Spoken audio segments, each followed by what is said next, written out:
राजन शुक्ल और आप देख रहे हैं इंडिया चैनल। उत्तर प्रदेश में गजबे चल रहा है। आप कहेंगे जीरो टॉलरेंस की सरकार चल रही है, एकदम पक्का सही बात है, चल रही है। योगी जी जहां पा रहे हैं भ्रष्टाचारियों को वहीं रेल दे रहे हैं, लेकिन एक नाक के नीचे मामला चल रहा है, उस पर उनकी नज़र नहीं पड़ी। बसपा के ज़माने में एक प्रमुख सचिव बने प्रदीप दुबे जी, बसपा के ज़माने में प्रमुख सचिव रहे। उसके बाद सरकार बदली, सपा में भी प्रमुख सचिव बने रहे। 2017 में जब उत्तर प्रदेश का फलक भगवाई हुआ और सूबे के मुख्यमंत्री योगी आदित्यनाथ बने, तो भी प्रमुख सचिव विधानसभा की जिम्मेदारी प्रदीप दुबे के कंधे पे थी। प्रदीप दुबे तब से और आज तक प्रमुख सचिव विधानसभा हैं। सेवानिवृत्ति के बाद लगातार यदि किसी का पद बढ़ रहा है इस पूरे देश में, तो वो प्रदीप दुबे अकेले हैं। कोई बात नहीं, पंडित जी हैं, मजे में रहें, बात नहीं। अब उनके खिलाफ मुकदमा भी दायर हुआ है। अरे जब मुकदमा दायर हुआ तब जाके लोगों को ये पता लगा कि ये पंडित जी अव्वलन बसपा के थे, सपा के सरकार में भी चांदी काटे, भाजपा में तो जबरदस्त इस समय उनका पौवा चल रहा। हर दिन कोई ना कोई हिस्सा बदल देते हैं, रंग रोगन करा देते हैं, तोड़वा देते हैं।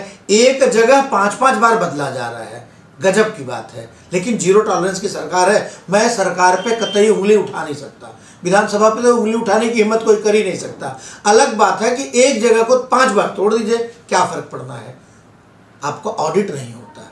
लेकिन प्रमुख सचिव विधानसभा के खिलाफ एक मुकदमा हुआ है, मोहतरमा दिल्ली जा रही हैं और वकील साहब क्या करें जरा सुन लीजिएगा और फिर अंदाजा लगाइएगा कि उत्तर प्रदेश में हो क्या रहा है।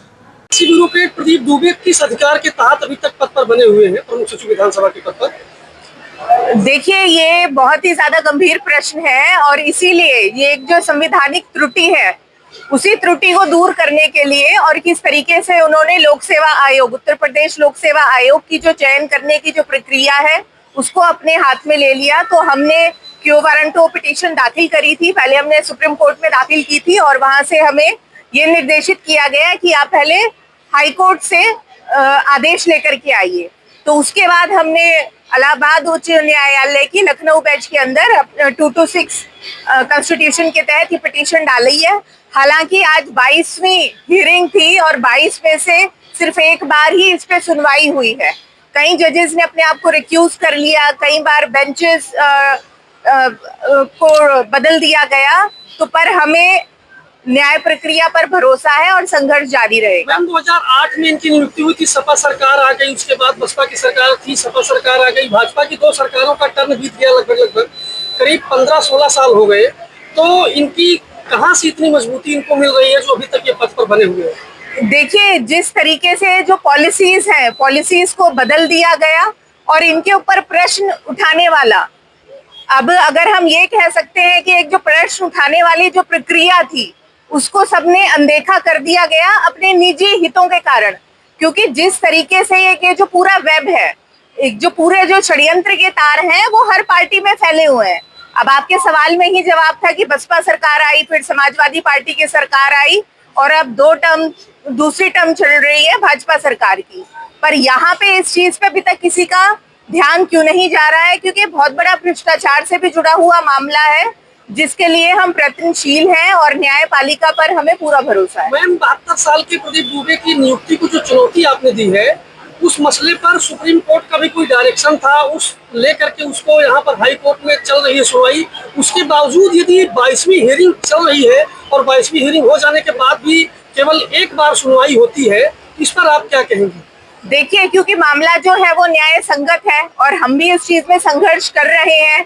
अब यहाँ पे ही ये समझने वाली बात है कि अब जो न्याय को देने में अगर इतना लंबित रखा जाएगा, तभी तो आप ये देखिए ना कि 70-72 साल के जो भी उनकी एग्जैक्ट आयु है, अभी तक अगर एक ब्यूरोक्रेट बना हुआ है तो ये कितनी बड़ी चिंता की बात है कि जो भ्रष्टाचार की जड़ें हैं वो कितनी गहरी है समाज के अंदर और आम आदमी को कैसे न्याय मिलेगा। मैम, आज क्या हुआ इस सुनवाई में? आप आई हुई थी, ये हम लोग यहाँ पे हैं, तो आज क्या हुआ सुनवाई में? देखिए, आज हियरिंग होनी थी पर लंच के बाद की जैसे नो सिटिंग हो गया कोर्ट का, तो अब उसके बाद हालांकि हमें निराशा हुई है क्योंकि आज देखिए 22वीं हियरिंग थी और अगर इतनी तारीखें भी लग रही है, कोर्ट का भी बहुमूल्य समय खराब हो रहा है और अगर किसी भी मामले में, और ये इतना गंभीर विषय है क्योंकि नियुक्तियां बराबर हुई जा रही हैं और लोक सेवा आयोग नियुक्तियां नहीं कर करके जो एक ओवर एज, और हालांकि उनके बारे में ये कहा जा रहा है कि भाई उन्होंने 2009 में वीआरएस ले लिया, 2019 में उन्होंने रिटायरमेंट ले ली, अभी वो पेंशन ले रहे हैं पर फिर भी पद पे बने हुए हैं। हालांकि जो विपक्ष है उन्होंने, विरोधी पार्टी ने हलफनामा दाखिल किया। हलफनामे में उन्होंने ये लिखा कि इनका पब्लिक ऑफिस नहीं है। अगर प्रमुख सचिव उत्तर प्रदेश विधानसभा का पब्लिक ऑफिस नहीं है तो क्या उन्होंने प्राइवेट पर्सन की हैसियत से सपा के जो विधायक को निष्कासित किया और उस पे उनके हस्ताक्षर हैं? तो ये बहुत बड़ा प्रश्न चिन्ह है, शायद जिससे बचने के लिए किस हर तरीके का राजनीतिक दबाव डलवाया जा रहा है। पर हम संघर्षरत हैं और हमें देश के संविधान और न्याय प्रक्रिया पर पूरा भरोसा है। कर्मेश प्रताप सिंह वर्सेस उत्तर प्रदेश विधानसभा के इस मुकदमे की कल सुनवाई थी। संयोग से बेंच नहीं बैठी। उनकी अधिवक्ता Reena N Singh Supreme Court जा रही थी। सुप्रीम कोर्ट जाते समय एयरपोर्ट पे पत्रकारों ने क्या पूछा ये आपने सुन लिया, लेकिन आगे की कहानी थोड़ी और दिलचस्प है। एक सतीश मिश्रा हुआ करते थे। मायावती सरकार ने जब सोशल इंजीनियरिंग बैठाई, यानी दलित और ब्राह्मणों को एक साथ बैठाया, तो उसकी जो अगुवाई कर रहे थे वो सतीश चंद्र मिश्रा कर रहे थे। सतीश चंद्र मिश्रा जी पेशे से वकील हैं। उन्हीं से संबंध बना के प्रदीप दुबे विधानसभा प्रमुख सचिव की कुर्सी तक पहुंचे थे। लेकिन कहानी यहीं खत्म नहीं होती। अब उनके जो मेन गुट के हैं वो आज सूबे में एक बड़ी कुर्सी पे बैठे हुए हैं। जब बसपा की सरकार थी तब स्टाफ अफसर थे, यानी कि मददगार आज भी उनके साथ साथ चल रहा है। अब देखना यह है कि उत्तर प्रदेश सरकार इस पे क्या स्टैंड लेती है। क्या प्रमुख सचिव विधानसभा को बचाने के लिए उनके साथ खड़ी होगी या फिर न्यायोचित कार्रवाई करके किसी नए प्रमुख सचिव को देखने का मौका मिलेगा।